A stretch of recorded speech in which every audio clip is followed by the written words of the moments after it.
जय गुरु जी, शुक्राना गुरु जी। संगत जी, मैं दिल्ली से हूँ और आज अपने जीवन के एक अद्भुत अनुभव को गुरु जी के चरणों में समर्पित कर रही हूँ। मेरे घर में पहले बहुत नेगेटिविटी थी, लेकिन गुरु जी की कृपा से अब वह काफी हद तक दूर हो गई है। यह सत्संग मैं अपनी बेटी के लिए कर रही हूँ, जो जन्म से बिल्कुल सामान्य थी, लेकिन जब वह 9वीं कक्षा में थी, तब उसके साथ एक अजीब और डरावना अनुभव हुआ। हम सब जम्मू से दिल्ली लौटे थे। मेरे हस्बैंड टूरिंग जॉब में हैं और उस दिन कोलकाता गए थे। घर में मैं, मेरी ननंद, मेरी बेटी और बेटा था। रात करीब 1 से 2 बज रहे थे। अचानक मेरी बेटी घबराते हुए मम्मा मम्मा चिल्लाते हुए मेरे कमरे में आई। वह इतनी डरी हुई थी कि कुछ बोल नहीं पा रही थी। जब मैंने लाइट ऑन की तो उसकी आंखों में भयानक डर देखा। उसी समय मेरी ननंद भी कमरे से बाहर आ गई, क्योंकि वह भी इस अजीब घटना से घबरा गई थी। मेरी बेटी ने किसी तरह खुद को संभालते हुए बताया कि उसने एक सफेद कपड़े पहनी लड़की को सपने में देखा।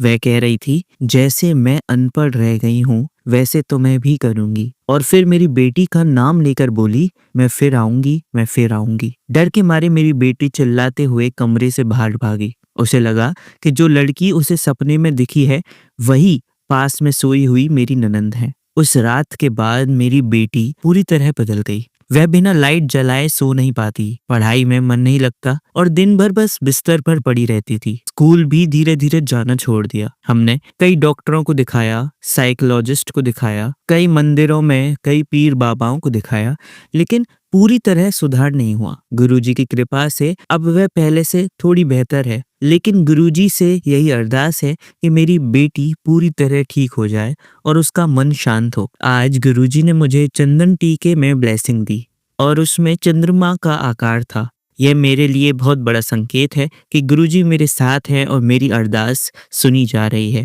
गुरुजी का अनंतम अनंतम शुक्राना। ओम नमः शिवाय। शिवजी सदा सहाय। ओम नमः शिवाय। गुरुजी सदा सहाय। जय गुरुजी।